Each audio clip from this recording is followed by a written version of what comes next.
Hi battalions.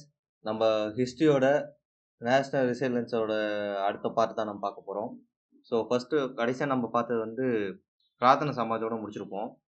ஓகேங்களா? அதுக்கப்புறம் வந்து பார்த்தீங்கன்னா டைரெக்டாக ஹிந்து ரிவைவலிசம் நம்ம போயிடுறோம். ஹிந்து ரிலிஜனோட மறுபிறப்பை தான் வந்து நம்ம இந்த இடத்துல பார்க்குறோம்.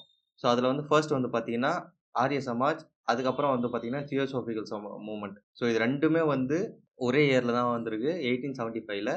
ஸோ ஹிந்து ரிலிஜனை பேஸ் பண்ண ஒரு சமாஜ் அண்டு சொசைட்டின்னு சொல்லலாம். ஓகேங்களா? ஸோ அதில் ஃபர்ஸ்ட் ஆரிய சமாஜ். ஃபர்ஸ்ட் ஆரிய சமாஜை வந்து யார் வந்து ஃபவுண்ட் பண்ணுறது பார்த்தீங்கன்னா, சுவாமி தயானந்த சரஸ்வதி தான். அவர் வந்து எங்கே இது பண்ணுறாருன்னு பார்த்தீங்கன்னா பஞ்சாப்ல. ஸோ நம்ம வந்து பிரார்த்தனை சமாஜோ இல்லை அந்த வந்து பிரம்ம சமாஜ்லாம் வந்து எங்கே நடந்ததுன்னு பார்த்தீங்கன்னா பெங்காலில் நடந்திருக்கும், அதாவது குஜராத்தில். பட் இங்கே வந்து பார்த்தீங்கன்னா இது வந்து பஞ்சாபில் நடந்திருக்கு. இது எப்போ ஃபவுண்ட் பண்ணதுன்னு பார்த்தீங்கன்னா, இந்த ஆரிய சமாஜ் எப்போ ஃபவுண்ட் பண்ணதுன்னா 1875ல். ஸோ அதுக்கப்புறம் வந்து தயானந்த சரஸ்வதியை பற்றி ஒரு சின்ன ஒரு பிரீஃப் இருக்கு. ஸோ அவரோட புக்கு வந்து பார்த்தீங்கன்னா சத்யார்த்த பிரகாஷ் அப்படின்ற புக்கு தான் வந்து இவரோட ஐடியாஸ்லாம் வந்து இது பண்ணிட்டு இருக்காரு. அந்த புக்கில் மூலயமா இந்த இது வந்து பரப்பிட்டு இருக்காரு. ஸோ இவர் வந்து என்ன சொல்றாருன்னா, இந்த சைல்ட் மேரேஜ் ஆகட்டும், விடோ ரீமேரேஜ் ஆகட்டும், அதாவது விடோ ரீமேரேஜ் எதிர்க்கிறதாகட்டும், இதெல்லாம் வந்து ஃபாரின் கண்ட்ரீஸ்ல இருந்து கொண்டு வரப்பட்டது. நம்மளோட இதில் இது கிடையாது. ஸோ அப்படி சொல்லிட்டு அவர் சொல்றாரு. இதுக்கப்புறம் வந்து அவர் ஸ்ட்ரிக்ட்டா ஒரு 4, 5 பிரின்சிபல் சொல்றாரு. இத தான் நம்ம ஃபாலோ பண்ணணும்.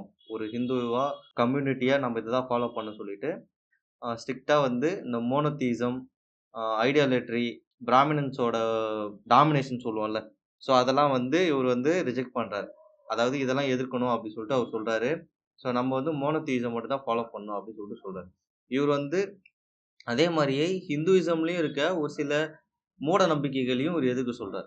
ஓகேங்களா? அது மட்டும் இல்லாம இவரு வந்து இவரோட கொள்கை என்னன்னு பார்த்தீங்கன்னா, கோ பேக் டூ வேதாஸ். இதுதான் அவரோட முக்கியமான கொள்கை. கோ பேக் டூ வேதாஸ்ன்னு யார் சொன்னது பார்த்தீங்கன்னா, சுவாமி தயானந்தா சரஸ்வதி. இதெல்லாம் வந்து கொஸ்டின் ஏரியா. ஸோ ஞாபகமா பார்த்துக்கோங்க. எஸ்ஐல கண்டிப்பா வரும். அதுக்கப்புறம் அதே மாரி ஆரிய சமாஜ் வந்து பிரிட்டிஷ் இந்தியன் டைம்லயே வந்து ரிலிஜியன் கன்வர்ஷன வந்து இது பண்ணணும், கண்டுபிடிக்கணும்னு சொல்றதுக்காக, அதுக்கு ஒரு பியூரிஃபை செரமனி நடத்துறாங்க. அது பேர் தான் வந்து சுதி. சுதினா என்னன்னு கேட்பாங்க. அது வந்து ஒரு பியூரிஃபிகேட்டரி செரமோனி. அதாவது எதுலருந்து ஹிந்துலருந்து முஸ்லீமா மாறுறாங்க பார்த்தீங்களா? அவங்களுக்கான செரிமோனி தான் சுதி. அதுக்கப்புறம் சமாஜ் எந்தெந்த இடத்துலலாம் வந்து ஃபீல்ட்ல நின்னாங்க, அச்சீவ் பண்ணாங்க அப்படின்னு சொல்லிட்டு சொல்லியிருக்காங்க. சோசியல் ரிஃபார்ம்ஸ் ஆகட்டும், அதே மாரி எஜுகேஷன் ஸ்ப்ரெட் பண்றதாகட்டும், இவங்க வந்து சமாஜ் வந்து அச்சீவ்மென்ட்ஸ் பண்ணியிருக்காங்க இந்த மாரி இடங்கள்ல. அது மட்டும் இல்லாம Dayananda Anglo Vedic schools and colleges வந்து நெறைய ஸ்டார்ட் பண்ணியிருக்காங்க. அதுக்கப்புறம் 1893ல அந்த ஆரிய சமாஜ் ஸ்ப்ளிட் ஆகுது. யாருனாலன்னு பார்த்தீங்கன்னா, சுவாமி ஸ்ரத்தானந்தா இவர்னால தான் வந்து அந்த த ஆரிய சமாஜ் வந்து ஸ்ப்ளிட் ஆகுது. எதனால அப்டின்னா, ஒரு குரூப் ஆஃப் பீப்பிள் வந்து அந்த ஆங்கிலோ வேதிக் ஸ்கூல தயானந்தா ஆங்கிலோ வேதிக் ஸ்கூல வெஸ்டர்னைஸாவே நடத்துறாங்க. அது வந்து ஃபவுண்டரோட ஐடியாலஜிக்கு ஆப்போசிட்டா இருக்கு. அவங்க எந்த ஹிந்துயிசம் கொண்டு வரணுன்றதுக்காக தான் அவரு ஆரம்பிச்சது. பட் இத அவங்க அப்படியே மாத்தி பண்றாங்கன்னு சொல்லிட்டு, ஸ்ரதானந்தா 1893ல ஆரிய சமாஜ விட்டு வெளிய வராரு. அதுக்கப்புறம் அவரு ஒரு குருகுலாஸ் ஏகப்பட்ட குருகுலாஸ் வந்து குருகுலாஸ்ன்ற பேர்ல ஸ்கூல்ஸ் நெறைய நடத்துறாரு. அது வந்து எத பேஸ் பண்ணியிருக்குன்னா, ஓகேங்களா, படிக்கிறத பேஸ் பண்ணி தான் அதிகமா இருக்கு. ஸோ இதோட வந்து ஆரிய சமாஜ் முடியுது. அதுக்கப்புறம் அதே டைம் லைன்ல ராமகிருஷ்ணா வராரு. ராமகிருஷ்ணா வந்து பார்த்தீங்கன்னா, அதாவது ராமகிருஷ்ணான்றது நம்ம விவேகானந்தரோட குரு. இதுக்கப்புறம் அவர் வந்து எங்க இருக்காருன்னு பார்த்தீங்கன்னா, ஒரு சாதாரண பூசாரி. கொல்கத்தால இருக்காரு.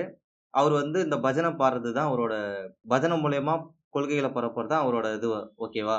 அவர் வந்து யார சாமியா கும்பிடுறாருன்னு பார்த்தீங்கன்னா, அம்மன் காளி இருக்காங்கல்ல, அவங்கள தான் வந்து சாமியாவே கும்பிடுறாரு. அவங்கள மட்டும் தான் ஒரு சாமியாவும் வழிபடுறாரு. அது மட்டும் இல்லாம, ஜீவா இஸ் சிவா.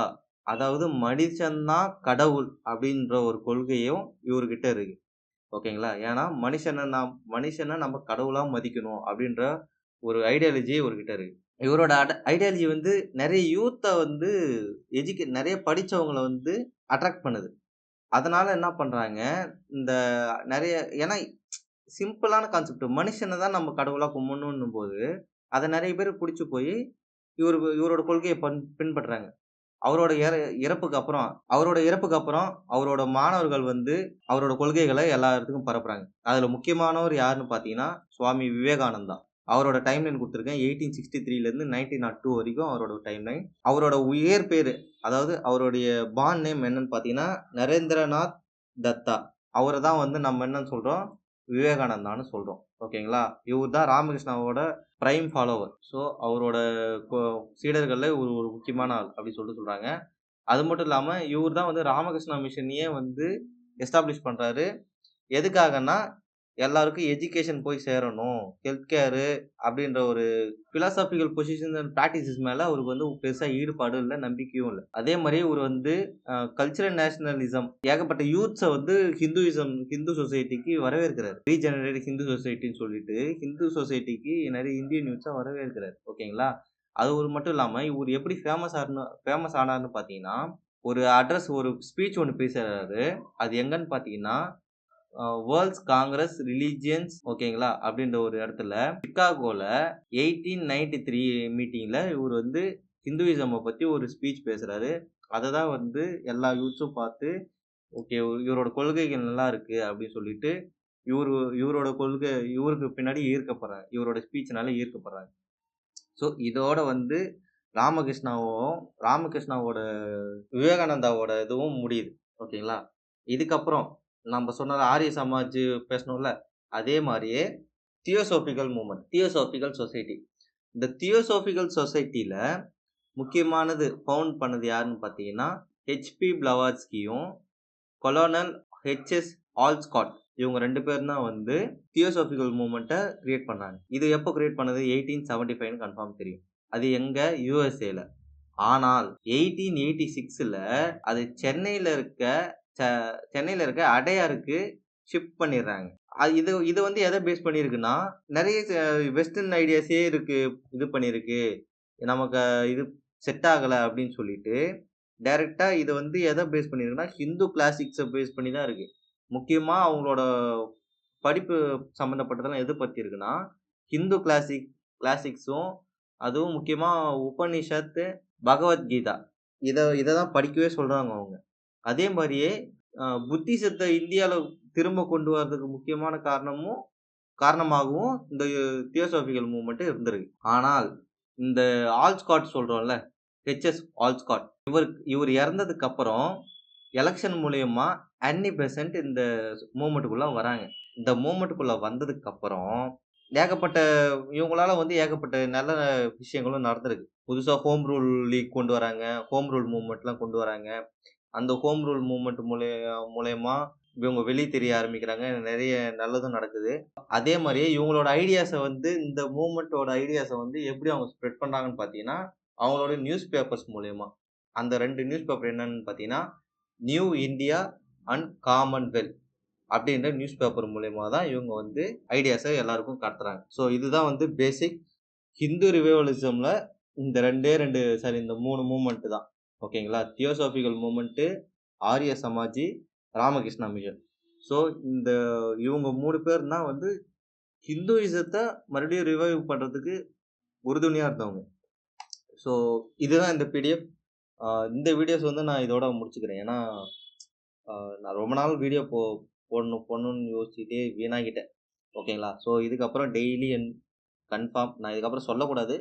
செய்றேன். பேச்ச விட செயல்ல தான் நம்ம இனிமே பார்க்க போறோம். Okay battalions. இந்த பிடிஎஃப் வந்து நான் இந்த டாபிக்க ஃபுல்லா முடிச்சுட்டு, அதாவது இந்த நேஷனல் ரிசைனன்ஸ ஃபுல்லா முடிச்சுட்டு, நான் உங்களுக்கு இந்த பிடிஎஃப் அப்லோட் பண்ணிடுறேன். அதே மாரி இந்த பிடிஎஃப் வந்து எனக்கு கூகுள் டிரைவா போட கொஞ்சம் கஷ்டமா இருக்கு. ஏன்னா ஸ்டோரேஜ் அதிகமா எடுக்குது. தனித்தனியா போடவே எனக்கு ஸ்டோரேஜ் அதிகமா எடுக்குது இந்த மாரி இருக்கு. ஸோ நான் அதுக்கு பதிலா வந்து டெலகிராம் ஒண்ணு கிரியேட் பண்ணலான்னு இருக்கேன். ஸோ அதனோட தாட்ஸ நீங்க கமெண்ட்ல சொல்லுங்க. நம்ம டெலகிராம் கிரியேட் பண்ணலாமா? இல்ல நான் பிடிஎஃப் தான் போடணும் சாரி கூகுள் டிரைவ் லிங்கா தான் போடணும் அப்படின்னு நீங்க சொன்னீங்கன்னா கூட நம்ம அதில போட்டுக்கலாம். ஸோ நான் இத பார்த்தீங்கன்னா இதோட முடிச்சுட்டேன். இதுக்கப்புறம் ஆன்டி காஸ்ட் மூவ்மெண்ட் இருக்கு. ஆன்டி காஸ்ட் மூவ்மெண்ட்லயே இன்னும் கொஞ்சம் நோட்ஸ் எடுக்க வேண்டியது இருக்கு. இதெல்லாம் முடிச்சுட்டு அதுக்கப்புறம் வந்து இந்த இஸ்லாமிக் ரிஃபார்ம்ஸ் இருக்கு. அதுக்கப்புறம் பார்சி ரிஃபார்ம்ஸ் இருக்கு. ஸோ இதெல்லாம் வந்து இன்னும் முடிக்கணும். இதுக்கப்புறம் 10த் புக்க முடிச்சுட்டு, அதுக்கப்புறம் 11த் புக்ல இருக்க கன்டென்ட்டையும் வேற நானு தேடி எடுத்து இதில மெர்ஜ் பண்ணி அட்டாச் பண்ணணும். ஸோ இது மொத்தத்தையும் அட்டாச் பண்ணிட்டு நான் உங்களுக்கு இந்த பிடிஎஃப்ப குடுக்குறேன்.